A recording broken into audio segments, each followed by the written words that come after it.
Yeah, so I thought I'd just make a little video tonight of excuse me, putting up some skunks. I'm doing the final touches on the skunks I got this year, so I want to be able to make them look as nice as I can before I head off to the fur auction. So I wanted to group them into groups, kind of the size-wise of them. So it looks like I'm going to have about 4 groups. I'm going to have two individual ones, and then I'll have 3 in one group, 4 in a couple groups, and just kind of going by the size. So I've been cleaning them up a little more than what they were. I'm trying to make them just look a little bit more pretty. You can see the white stripes through that. I haven't done a lot with skunks over the years. Back when I first started trapping, we really didn't do anything with them. If we caught a skunk, we left it in the trap till the following spring, and then went back and grabbed the trap. But you know, nowadays there's a little bit of money in the skunk hide.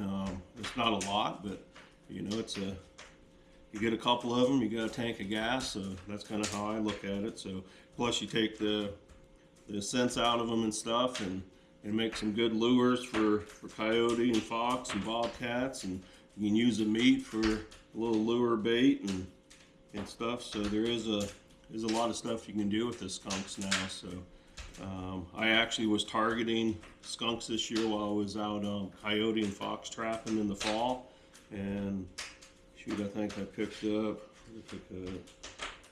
13 of them. Yeah, so you know, I got the unlucky 13 number, I guess. I don't know, but it worked for me this year. I caught a few skunks, and you know, I got a lot of good lure making material out of them. Got the hide, so you know, hopefully I can get around the $20–25 a pelt for these. And so once I got them all skinned and fleshed and dried, now I'm just kind of wiping them down a little bit. Skunks are really super oily.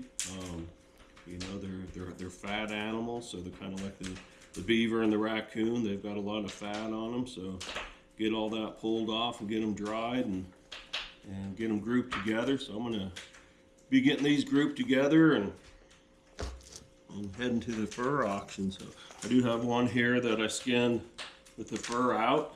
I skinned it with the feet in.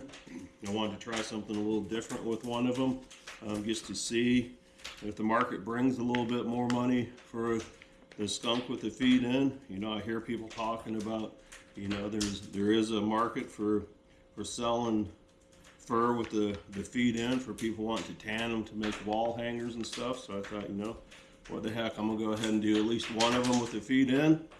And at that time I thought, you know, if I'm going to leave the feet in, I'm going to go ahead and dry it with the hair out instead of the flesh side out, so that way they can see the feet really good, the legs, and just kind of experiment a little bit with it, see what I'm going to get this year, and if I want to continue to do that going forward. So I'm going to go ahead and get this video cut off here and get the rest of these here wrapped up and put in groups and put them off to the side. And shoot, I don't know, probably, you know, maybe tomorrow night I've got a bunch of pine marten I need to start going through, sorting those out and stuff. So maybe I'll do a video on those, how I sort those and put those in groups to sell.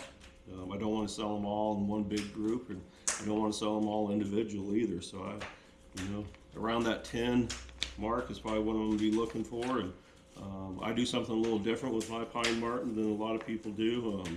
I actually group mine by length. A lot of people do it by the color. The darker ones go together, the lighter ones go together, but I sell mine by the length. So maybe tomorrow night I'll get going on that and throw out a little video on that. So I will be back with you guys later.